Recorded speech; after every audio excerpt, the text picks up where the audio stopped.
Hello friends, good afternoon. Hi, this is Alok Ojha. Welcome to StudyIQ IAS English. Guys, we are going through a series of modern Indian history wherein we have covered multiple topics by now, and all these topics are very important from the perspective of UPSC examination. Rather it be the prelims or it be the mains. Correct? So for the aspirants who are new to the platform, let me tell you which important topics that we have covered till now. You can go through the playlist, but I'll inform you, we have covered the topics like advent of Europeans, wherein we had studied the role of Portuguese, Dutch East India Company, English East India Company, important governor generals, important charter act, land revenue system, the peasant movement, education commission, the role of press in India, revolt of 1857, and we had seen the dynamic leaders of the revolt of 1857. Apart from this, formation of Indian National Congress, what is safety valve theory? And we have tried to understand the basic reason for the formation of Indian National Congress. Why a civil servant, a British retired civil servant, Alan Octavian Hume, supported the formation of Indian National Congress. Then Swadeshi movement, followed by formation of All India Muslim League, Surat split, and Morley Minto reform, which is referred as shadow rather than substance. Correct? Yesterday, we had covered the Home Rule League movement. We have covered the topics like Lucknow merger and Lucknow pact. Initially, the All India Muslim League, which was quite loyal towards Britishers, why is it now ready to participate with Indian National Congress in India's freedom struggle? That we had seen yesterday in Lucknow pact. And the Lucknow session of Indian National Congress was being presided by Ambika Charan Muzumdar ji. Correct? Again, today we are going to start with one of the most important topic, that is Emergence of Gandhi, Rowlatt Act, a very important one which came around 1919, and then comes the Jallianwala Bagh Massacre, which shook the entire nation, and wherein M.K. Gandhi said, Britishers have lost the moral authority to govern this nation. So without wasting any more time, let's begin with today's session. Emergence of Gandhi. Now, before I talk about how did the Indian national movement after 1919, particularly after 1919, started getting driven by Gandhian ideology, let me tell you something about Mahatma Gandhi. M.K. Gandhi, Mohandas Karamchand Gandhi. He was born to Karamchand Gandhi and Putlibai. He was born on 2nd October 1869 at a place called as Porbandar in Gujarat. At the very young age of 13, he was married to Kasturba Gandhi. And he had a desire to go to London to prepare his study for law. He went to London. And for the first time in London, he was introduced to Bhagavad Gita. After completing his degree in law, like it is believed that during his journey of completing the law in London, he came across many philanthropists, many industrialists, and he got to learn many new things which he imbibed in his personal life as well. So now, after completing his degree in law, he had two major options. Either to register himself at the Bar Council in London or practice as a legal advisor for the company of Dada Abdullah or Sheikh Abdullah. Now, Mahatma Gandhi decided that he is going to work as a legal advisor for the company of Dada Abdullah or Sheikh Abdullah in South Africa. Now, he was given the first class railway compartment ticket for going to South Africa. And when he was given the first class railway compartment ticket, it is believed that when he reached a station called as Pietermaritzburg, I repeat, when he reached a station called as Pietermaritzburg,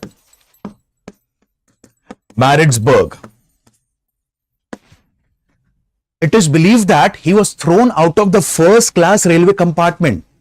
And when he was thrown out of the first class railway compartment, he came to know that specifically the Asians and Indians living in South Africa were called by the derogatory name of the coolies. So he went to Dada Abdullah or Sheikh Abdullah and he inquired one thing, that is it the treatment meted out to me or is it the condition of every Indian and Asian living in South Africa? He came to know one important fact, that there are 2 to 3 kinds of Asians and Indians living in South Africa. indentured laborer, ex-indentured laborer, and the Memon Muslims who are the merchants. Now, who are indentured laborers? Now, particularly speaking, indentured laborers are those laborers which are brought from different parts of India and Asia and forced to work on the plantation fields in South Africa. Ex-indentured laborers. These are again the laborers brought from different parts of India and Asia and forced to work in the plantation field in South Africa. But once their contract is over, they won't be going back to their country. They would be staying in South Africa itself because they believe that we are being exploited in South Africa. We would be exploited by the Britishers in India, in Asia, but still we have employment opportunities here. And third comes the merchants or the Memon Muslims. Now, M.K. Gandhi came to know about the derogatory condition through which these Indians and Asians were going through. Like, I'll give you a very simple example. For example, my salary is £5. I'm giving an example. Correct? My salary is £5. Now, I have to cross the borders of one state and I have to go to the other border or the other state of South Africa. For example, if I have to go from Transvaal to Natal, I had to pay 2.5 to 3 pounds as a tax. £5 is my salary and 2.5 to 3 pounds I have to pay as a tax to the Britishers. Correct? For example, if I have to purchase a bread, correct? I have to carry a passport size of a document to reveal my identity. By 9 p.m. or after the 8 p.m. particularly, if I go through the footpath and if any Englishman is coming from the footpath, correct? I have to kneel down in front of him. Guys, forget about bowing down in front of him. I had to kneel down in front of him. And these people, particularly the Indians and the Asians, they were living in completely insanitary and unhygienic conditions. Now, Mahatma Gandhi decided to fight for the cause of Indians and Asians living in South Africa. And so Mahatma Gandhi coined the term Satyagraha for the first time in South Africa in his newspaper, Indian Opinion. Okay? I repeat, he coined the term Satyagraha for the first time in his newspaper, Indian Opinion. Like many of you might have a doubt in the mind, like which was the first Satyagraha conducted by Gandhi. So 90% of the students will mark Champaran Satyagraha as the answer. That is the truth. Correct? That is the truth. But the term Satyagraha was not coined by M.K. Gandhi in India, but it was coined by M.K. Gandhi in South Africa. Because he now decided to fight for the cause of Indians, particularly in South Africa. Correct? And he started Natal Indian Congress. I repeat, Natal Indian Congress to fight for the cause of Asians and Indians living in South Africa. True? Now, what is the meaning of the word Satyagraha? Since Mahatma Gandhi, he was being quite, specifically I'll give you an example. He was quite inspired by the philosophies of Thoreau, Emerson and Tolstoy. He was quite impressed by the book of Leo Tolstoy, that is War and Peace. So his ideology started getting driven in that manner. True? So particularly, Satyagraha basically means you have to stick to the path of truth, irrespective of the situation, irrespective of the circumstances, and irrespective of the consequences. Voluntary migration, Hartal, Hijrat, all these are part of Satyagraha. Hunger strike, this is also a part of Satyagraha. And the most important aspect throughout the process of Satyagraha, irrespective of the treatment meted out on you, one should not leave the path of non-violence. So, rather it be the non-cooperation movement in the coming years in India, civil disobedience movement, Quit India movement, all these movements are based on twin pillars of Mahatma Gandhi, Satya and Ahimsa, truth and non-violence. Correct? So particularly, Satyagraha basically means sticking to the truth irrespective of the circumstances. He also established an ashram which is referred as Tolstoy Farm, and Tolstoy Farm particularly it is located in South Africa. The name Tolstoy Farm was being given by Herman Kallenbach, Like since MK Gandhi used to conduct Satyagraha, there were many Satyagrahis who were being arrested. Where will the families of these Satyagrahis go? So they used to stay in the Tolstoy farm. Correct? Like I'll give you a small incident. Mahatma Gandhi's life is quite inspirational. Correct? And Mahatma Gandhi believes in one thing. I do not propagate those things which I don't particularly follow. One of the beautiful incidences from the life of Mahatma Gandhi was, there was a lady, she came to Mahatma Gandhi and said that my son, like he was quite small, 4 to 5 years of age, my son consumes a lot of jaggery and this will actually hurt his teeth. And I'm trying to explain him, but he's not listening. Will you please explain him? Mahatma Gandhi said, come after a week or a fortnight. The lady was very astonished. She was quite surprised. Now the lady came after a fortnight. And when the lady came after a fortnight, Mahatma Gandhi said to the child that, my child, please do not consume a lot of jaggery because this can spoil your teeth. Again, the lady was astonished. She was surprised. This could have been said by Mahatma Gandhi a fortnight ago. Why is he saying it right now? Mahatma Gandhi gave a beautiful reply. And he said that, I also consume a lot of jaggery. Until and unless I follow things, I cannot ask the people to follow those things. Correct? So the life of Mahatma Gandhi is quite exemplary. So now, coming back here, so Mahatma Gandhi, he started Passive Resistance Association to conduct the campaign. Now, what is Passive Resistance Association? Let me give you a simple example. Like for example, during the non-cooperation movement, MK Gandhi followed Passive Resistance Association. During the civil disobedience movement, he followed Passive Resistance Association. So what is Passive Resistance Association? Correct? Suppose if the government is making a law, like during the non-cooperation movement, there was boycott of government schools and colleges. There was boycott of law courts and many more things. Suppose if the government is making a law, what will happen? We are not going to abide by that law. That is passive resistance. Correct. Like I'll give you another simple example which will help you out to understand things clearly. Correct. Suppose you are certain students who are sitting in a class and the benches in the class are a bit uncomfortable. I'm giving an example to make you things clear and easier. The benches in the class are not that comfortable and you have to sit for a long hours. Okay. Now, after some time, suppose you say me, sir, please change these benches. Like it fell on a deaf ear. I heard from this ear and it goes out from this ear. The second day you said, sir, please change the benches. Again, the same thing. The third day, what will happen?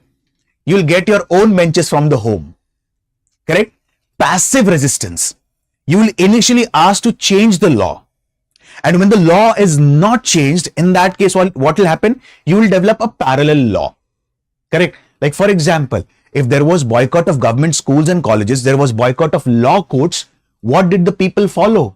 People abide by the decisions of the panchayats or village arbitrary courts at that time. Correct? So he started Passive Resistance Association in South Africa. At that time, an act was passed in South Africa. And what does that act said? Any marriage that is not conducted by Christian rites and rituals would be considered as illegal, and the children born out of such marriage would be illegitimate. This was a derogatory insult towards the women of India, and women actively participated in Satyagraha. Why? Because it actually hurted the dignity of the Indian women. In fact, this move of the Englishmen was being heavily criticized by Gopal Krishna Gokhale in India. In fact, Gopal Krishna Gokhale ji, the political guru of Mahatma Gandhi, campaigned against this move of the Britishers. And in fact, Lord Hardinge in India also criticized this move that was being taken in South Africa. Another important thing, if you have to cross the borders of one state, as I've told you previously, you have to pay 2.5 to 3 pounds as a tax. So here, MK Gandhi, he started Natal Indian Congress, and as a, resistance, as a peaceful protest, he, along with his followers, migrated from Natal to Transvaal. And the South African experiment of M.K. Gandhi became quite famous. And when the South African experiment of the M.K. Gandhi became quite famous, it is believed that M.K. Gandhi, he came in India twice. Now, initially he came to India in 1910. Now, I'll give you, not twice, I'll give you example now. After completing his degree in law, M.K. Gandhi came to India. Correct. Now, answer this in the comment section. When was the first time when M.K. Gandhi participated in the session of Indian National Congress? I repeat, when was the first time when M.K. Gandhi participated in the session of Indian National Congress? Like, it is believed that M.K. Gandhi, he was a president of Indian National Congress for one session, 1924 Belgaum session. True? But when did he participate in the session for the first time? Answer this in the comment section. Okay. So now, initially he came in India to participate in the session of Indian National Congress. Then again he came back in India in 1910. And when he came in India in 1910, he came on a ship named as Kildonan Castle. And while coming on this ship, he wrote a book called as Hind Swaraj. And this book was written within 10 to 12 days. Because many historians believe that M.K. Gandhi was an ambidextrous personality. Now, what is ambidextrous personality? He can write with the help of both the hands. Correct? So, he completed this book, Hind Swaraj, just within 10 to 12 days. Then, after his success of South African experiment, he came back to India again in 1915. And hence, what do we celebrate in this? Pravasi Bharatiya Divas. Because M.K. Gandhi finally came back to India in 1915. For his South African experiment, M.K. Gandhi was also given Kesare Hind Gold Medal. Now he came to India. And when M.K. Gandhi came to India, it is believed that initially he directly did not participate in the Indian national movement. Correct? He was not an active participant initially in the Indian national movement because his political guru Gopal Krishna Gokhale ji has suggested him that first of all tour the entire nation, try and understand the grassroots realities of India, the political, economical, social setup of India, and then participate in the mainstream Indian politics at that time. And for the first time, Mahatma Gandhi got an opportunity in the form of Champaran Satyagraha, which took place in 1917. We had seen Champaran Satyagraha in quite depth and detail in the peasant movement. But still, I'll repeat the few concepts of Champaran Satyagraha. When Britishers came in India, they forced our peasants to go for commercial cultivation. Like agriculture majorly is of two types, subsistence agriculture and commercialized agriculture. In subsistence agriculture, I will cultivate only those crops which are important for sustaining my livelihood. But in commercialized agriculture, I will cultivate those crops which are high in demand in the national as well as international market. True? So Britishers, they forced Indians to cultivate poppy, tobacco, opium, sugarcane, cotton, indigo. And indigo, it was used as a dye. Correct? Now, there is a place called as Champaran, which is located in northern part of Bihar. Now, peasants in the northern part of Bihar, particularly in the region of Champaran, were forced to cultivate indigo under Teen Kathiya system. And what is Teen Kathiya system? Compulsorily, you have to cultivate indigo on 3 by 20th part of your land. Correct? For example, if I have 20 bighas of land, compulsorily on 3 bighas of land, I have to cultivate indigo. And this system is called as Teen Kathiya system. True? Now, there was a local peasant whose name was Rajkumar Shukla ji. Rajkumar Shukla ji, he invited M.K. Gandhi to conduct a detailed inquiry. Now, M.K. Gandhi, he came up with Mahadev Desai, Dr. Rajendra Prasad ji, Mazhar Ulhaq ji, A.N. Sinha ji, J.B. Kriplani ji, and many more leaders. And at that time, the district collector of Champaran was Hecock. Initially, Hecock did not allow the entry of M.K. Gandhi in Champaran. But later on, due to the political pressure, Mahatma Gandhi was allowed to conduct a Satyagraha in the region of Champaran. Finally, Champaran Agrarian Committee was being created, and M.K. Gandhi himself was a member of the committee. And finally, Teen Kathya system was abolished. So Champaran Satyagraha was the first Satyagraha that was conducted by M.K. Gandhi in India. And this was the entry of Mahatma Gandhi into the mainstream Indian politics. And from here onwards, it is believed that Indian National Congress ideology was being driven by the ideology of Mahatma Gandhi. Correct? And the major movements that were being conducted by Mahatma Gandhi in India, major I'm saying guys, okay. The major one were non-cooperation movement, civil disobedience movement, and Quit India movement. And there are many other movements that are being conducted by Mahatma Gandhi, like Ahmedabad meal strike. Correct? He went for an indefinite fast unto death in Yerawada jail against the communal award that was being announced by the Britishers. So, particularly speaking, after 1917, the ideology of Indian National Congress, many historians believe this, the ideology of Indian National Congress was being driven by the Gandhian ideology. Correct? So basically, this was all about Mahatma Gandhi and his campaign in India. Hope you understood, guys. Any question, any query? I'll still repeat the question, guys. Okay, and I had asked you to answer this in the comment section.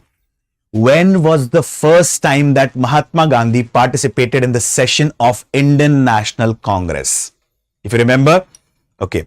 Like for the aspirants, those who are new to the platform, you have a question basically, sir, where to download the PDF of the session from, or where to download the PDF of the previous sessions. Guys, you can download the PDF from the Telegram channel history_Alok Ojha. I repeat, you can download the PDF from Telegram channel history_Alok Ojha. Got the points clear, guys?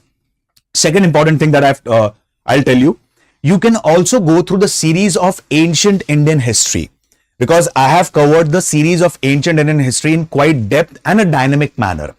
Like we have tried to cover the important topics like prehistoric culture, Indus Valley civilization, Vedic civilization, Mahajanpad, Mauryan Empire, Buddhism, Jainism, Sangam age, and the Gupta period. On all these are important from the exam perspectively, particularly the prelims examination. Okay, guys? So you can go through the ancient Indian history series. Okay, guys? Now let's begin with another important act, Sir Sidney Rowlatt Act or Rowlatt Act. Now, in 1917, a committee was being created under the chairmanship of Sir Sidney Rowlatt. And this committee is specifically referred as, or this act is specifically referred as Anarchical and Revolutionaries Crime Act. Now, what is the meaning of the word anarchy and what is the meaning of the word revolutionary? Anarchy basically means a state of lawlessness. And revolutionary are particularly those Krantikari or those people who have raised militant activities against the Britishers. Correct? Like as we have seen, on 28th December 1885, Indian National Congress was being formed. True? And right from the start itself, Indian National Congress was divided on ideological perspective into two parts. One was moderates and the other section were extremists. Now, moderates believed in constitutional and lawful struggle. They believed in peaceful and bloodless transfer of power. They believed in PPP, prayer, protest and petition. Moderates believe that we want independence, but not all of a sudden, but in a gradual step-by-step manner. On the other hand, extremists believe that We want independence. And in that case, we do not want self-government. We want complete independence. And for that, even if we have to adopt violent means, even if we have to adopt extra constitutional means, we will do that. So, particularly these were the moderates and the extremists. Now, initially, extremists felt that from 1885 to 1905, the politics in India, particularly the politics of Indian National Congress, was being dominated by the moderates. And the practical achievement of the moderates was meager. They hardly had any achievement as per the extremists. So extremists criticized that by staying loyal to the Britishers, what did you attain? Just Indian Council Act 1892? Correct? In Surat split, again extremists, like specifically moderates, believe that we have nurtured Congress for the past 20 years. And working with what we say extremist section of the Indian National Congress is like entering into dangerous waters. Our ship will capsize. Correct? So these were moderates and the extremists. On the other hand, there were certain section who were referred as revolutionaries. Now, who are revolutionaries? Revolutionaries, they were completely dissatisfied with the activities of either moderates or the extremists. And revolutionaries had a very simple ideological perspective, and that was eye for an eye. Assassination of unpopular officials. Correct? Particularly speaking, I'll give you a small example. Non-cooperation movement. I'll go a bit further to make things clearer. Okay. Like, there were many people who criticized the step that was taken by Mahatma Gandhi after the non-cooperation movement. It is believed that non-cooperation movement was very successful. Very successful. And it received unprecedented support from the nationalists of all the ranks. Every nationalist supported the non-cooperation movement. Now, finally, in 1921, Mahatma Gandhi was given the authority to transform the non-cooperation movement into civil disobedience movement. Okay? But since the movement was based on twin pillars of Satya and Ahimsa, Mahatma Gandhi tried to deter the Britishers. How? That first of all, release all the political prisoners not guilty of violence and conduct a detailed inquiry into the police excess that has been done. In 1922, there was an incident called as Chauri Chaura incidents. Now, in Chauri Chaura incidents, what happened? That Chauri Chaura, it's a place in the Gorakhpur district of Uttar Pradesh. Now, the people were peacefully protesting in front of the liquor shop. And they were protesting under the leadership of Bhagwan Ahir. Okay? Now, Britishers came up and they started doing the lathi charge on the people. They started whipping them, although these people were protesting peacefully. Finally, people got angry and the crowd got converted into a mob. They torched the entire police station and 22 policemen got burnt in this act. After hearing this, M.K. Gandhi immediately took the non-cooperation movement, which was nurtured for the past 3 years. At this particular point of time, there were many leaders in the Indian National Congress who were not supportive to this act of Mahatma Gandhi. And they formed Swarajya Party or Congress Khilafat Swarajya Party. Now, why they were not supportive to this act of the Mahatma Gandhi? Because they believed that during non-cooperation movement, more than 1,000 satyagrahis were being killed. These are the official records. Forget about the non-official records. More than 1,000 satyagrahis were being killed during the non-cooperation movement. So why did M.K. Gandhi did not take the movement back at that time? Correct? So revolutionaries, who are these revolutionaries? They believe that if Britishers are beating you, you beat them. So they believed in assassination of unpopular officials. Correct? So I'll give you one of the examples of revolutionaries, one of the examples again. In the coming years I'm saying, like there was a act called as Montego-Chelmsford Act or Montego-Chelmsford Reforms, also referred as Government of India Act 1919. As per this act, after 10 years, we are going to bring a commission in India which will review the entire structure of the administration. Now, commission came 2 years before. It came in 1927 and it is referred as Simon Commission. It is referred as Simon Commission because it was headed by Sir John Simon. The commission had come in India to suggest certain administrative changes that needs to be done in the political structure of India. But it was completely the commission which favored the Englishmen because it was an all-white commission. There was no single Indian member in the commission. All the 7 members in the commission were Englishmen. And why have you come in India? What changes needs to be made in the administrative and the political setup of India? That was your major purpose. And there's no single Indian member in the commission. So wherever the commission went, it was being heavily criticized and it was being greeted with black flag and the slogans were being raised, Simon, go back. Pune, Bombay, Vijayawada, Lucknow, Punjab, wherever it went, it was greeted with black flag. And in the region of Punjab, the movement was being led by Sher-e Punjab. So at that time, he was quite old, Lala Lajpat Rai ji.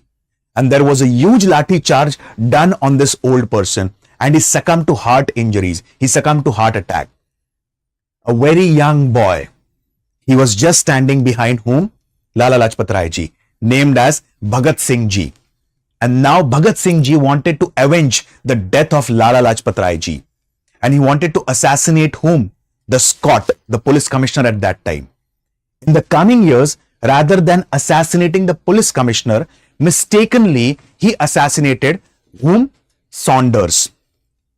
And Saunders was DSP at that time. And immediately he fled away from there. Now, Bhagat Singh ji, he believed that the best way to raise one's voice is to get arrested. And after getting arrested, what should happen? We will use court as a medium. We will use trial as a medium to sensitize the masses. And our voices will reach the masses. So Bhagat Singh ji and Batukeshwar Datta ji, they planned a plot wherein a bomb was thrown in a Central Legislative Assembly against the Public Safety Bill. And the bomb was purposely made harmless. Why? Because their major agenda was to get arrested. And in that case, use court as a medium or use trial as a medium to sensitize the masses. Correct? This was done. Bhagat Singh ji and Batukeshwar Datta ji were arrested. In jail, Bhagat Singh ji observed the condition of the inmates. It was very derogatory. And in jail, he started hunger strike. On 64th day, Bagh Jatin, he became the first martyr. And finally, Bhagat Singh ji, Rajguru ji and Sukhdev ji, they were hanged to death in Saunders murder case, in charge against the Saunders murder case. And the martyrdom of Bhagat Singh ji, Rajguru ji and Sukhdev ji is referred as Operation Trojan Horse. Correct? So what was the major intention of the revolutionaries? They believed in a simple funda. And what was that? Eye for an eye. If they beat you, you beat them. So by 1910, there was increase in the activities of the revolutionaries. And when there was increase in the activities of revolutionaries, Britishers had come up with Anarchical and Revolutionaries Crime Act 1919.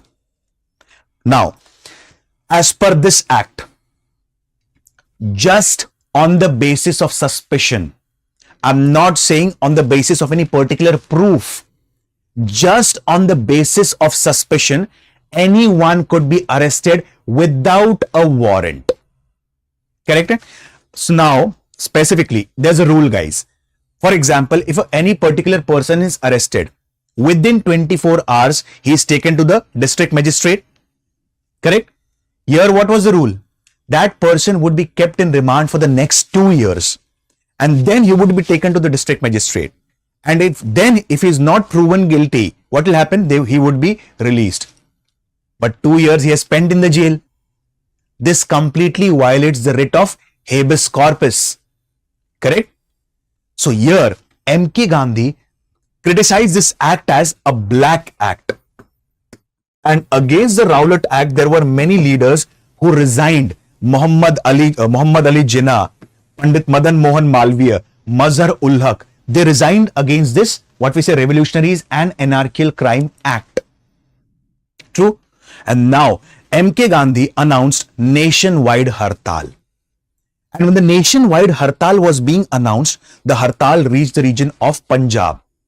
And there were two major leaders in the region of Punjab who were protesting against this, what we say, Revolutionary and Anarchical Crime Act, named as Dr. Satyapal ji and Dr. Saifuddin Kichlo ji. Correct? So this is nothing but Rowlatt Act. Hope the points are clear, guys. Any query, any question, any sort of doubt, please feel free to ask.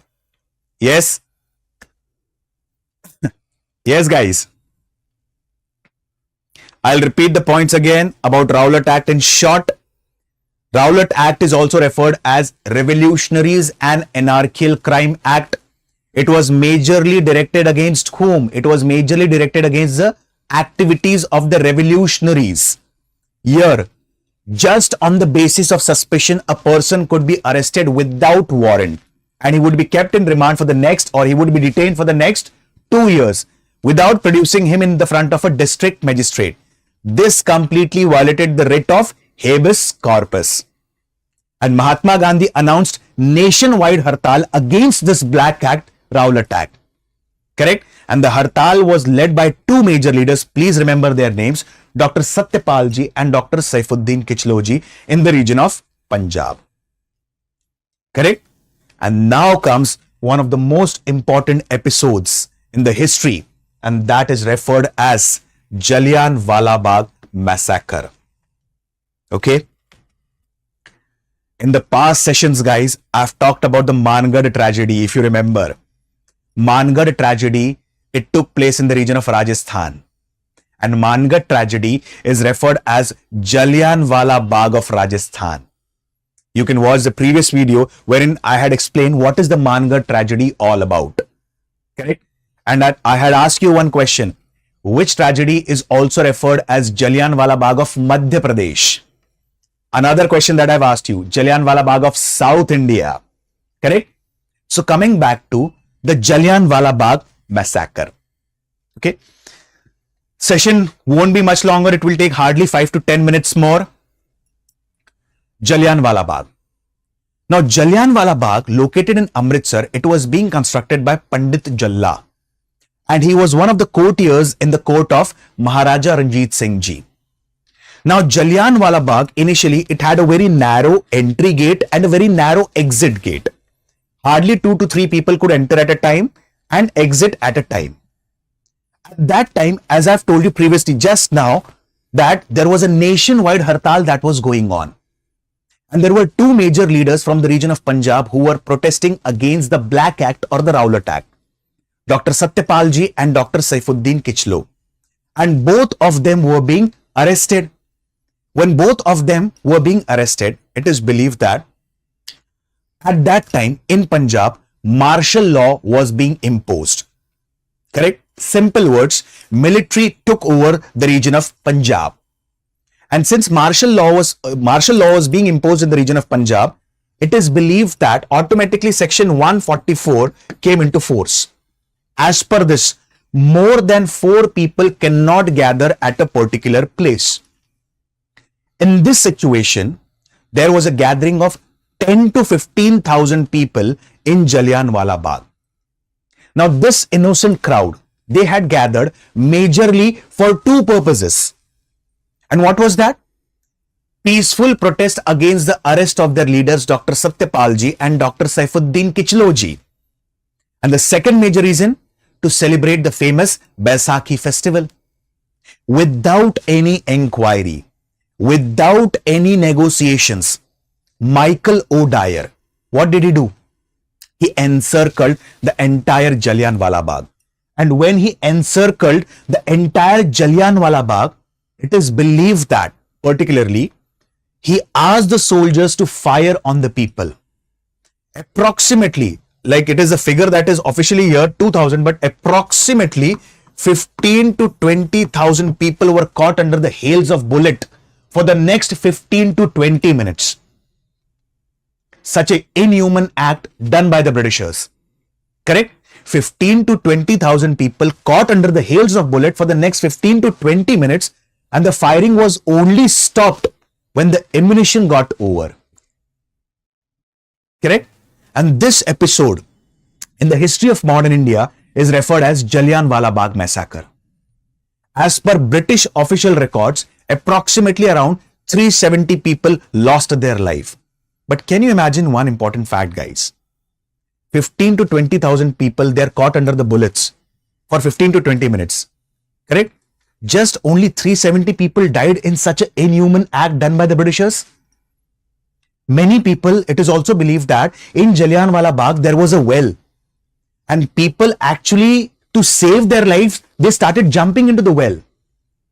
There was a small boy whose name was Udham Singh Ji.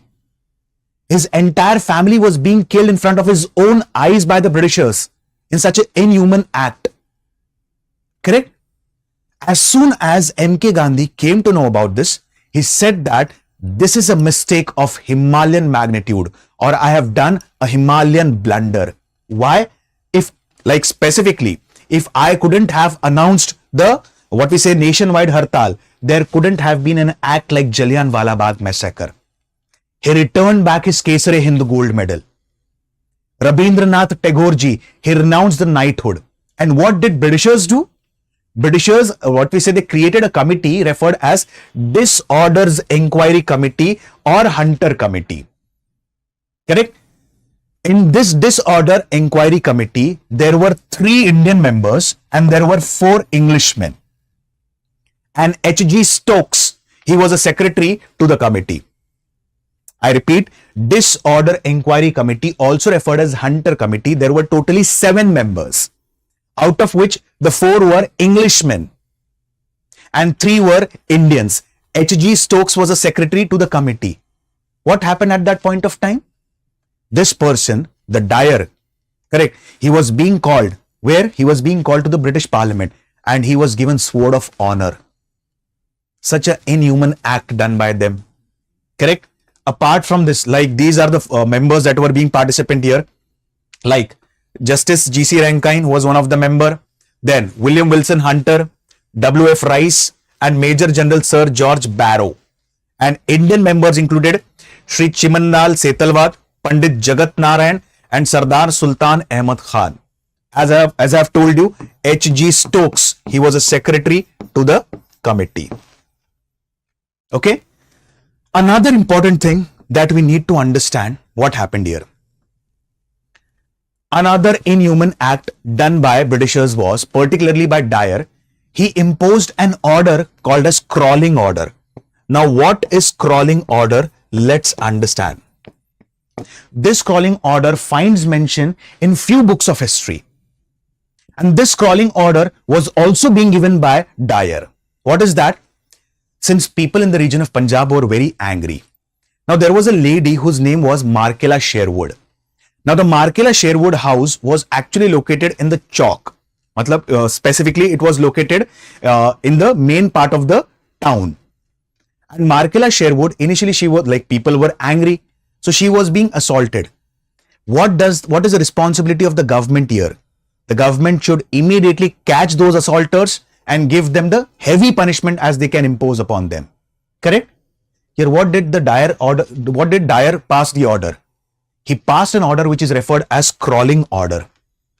Anyone who is going from the front of the house of Markela Sherwood, he cannot walk on his footsteps. He needs to compulsorily crawl on his belly. And if he does not crawl on his belly, serious action would be taken against this person. When M.K. Gandhi came to know about this, he said, Britishers have completely lost the moral authority to govern this nation. Correct? So this episode is referred particularly as Rowlatt Act and the Crawling Order. Okay? Hope so the points are clear. Montego, he criticized Jallianwala Bagh as a preventive murder. So sometimes there could be a question in the examination. Who called Jallianwala Bagh as a preventive murder? So it was Montego. Who was Montego? He was Secretary of State for India at that time. Guys, hope so you understood the emergence of Gandhi in India, how after 1917 the Indian politics was being dominated by the Gandhian ideology. The Rowlatt Act, also referred as Revolutionaries and Anarchical Crime Act, and the most important episode in the history of modern India, Jallianwala Bagh Massacre. Clear, guys? Guys, UPSC Prelims Sampurna Batch. The offer has been extended till 31st of March 2025. And to avail the benefits of the offer, you can use my code ALOK Live, which is also flashing on your screen, guys. So what are the benefits of enrolling into the Sampurna Batch? Prelims and Mains Residential Program, where you will meet the like-minded people who are preparing for civil services.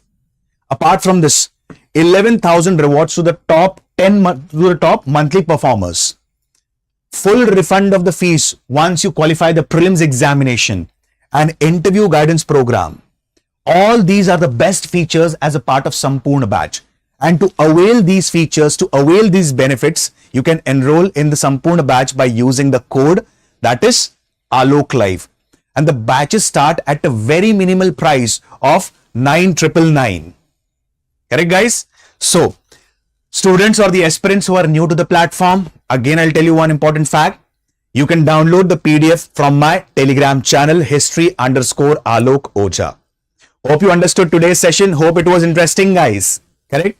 With this, I stop my words. Thank you and have a wonderful day.